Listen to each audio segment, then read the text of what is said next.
Before we get into the complicated stuff, I'm just going to go over the header so we know how to lay out a program. Different companies may request you do it in a certain way, but this is the way I normally lay out the header. The percentage sign is a handshake signal between DNC and the machine controls. If you're programming on the machine, you don't need to add this at the beginning of the program. We start our program off with a program number.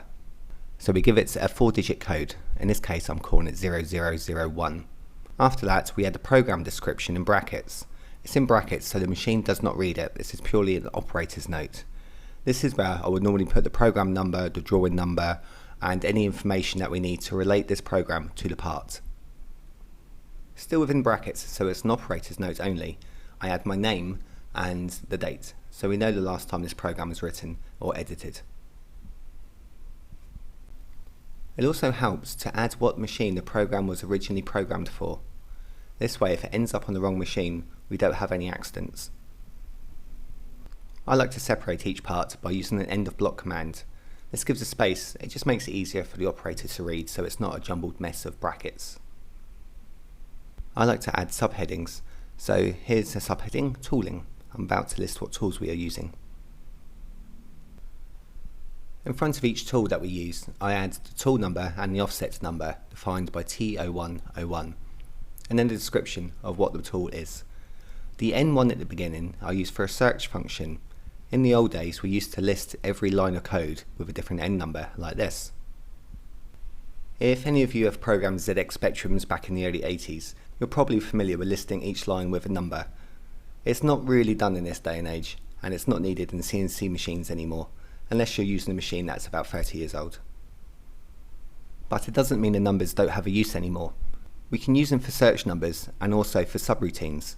I'll go over the subroutines later in the course, but for now, the N1 at the beginning of the line T0101 50mm Nmil is I'm using for a search function, so I can type in N1 to the controls, push the down arrow, and we'll search to where N1 is in the program.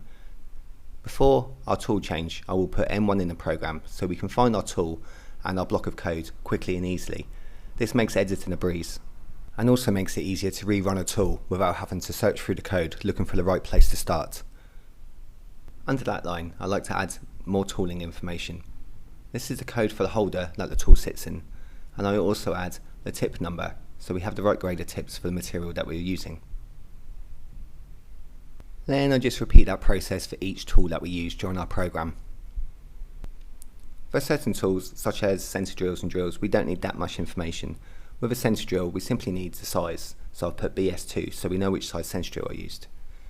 It might also be useful to list whether it's carbide or high-speed steel. As you can see here, tool 4 with offset 4 is a 5mm drill, and I've added that it's tin coated, so I know which to get from the stores. And finally, I've added the M6 tap.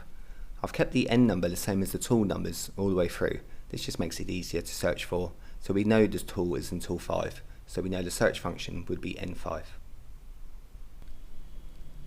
Oh, just one more thing. At the end of the program, we have an M30. This M code is used to rewind the program back to the start.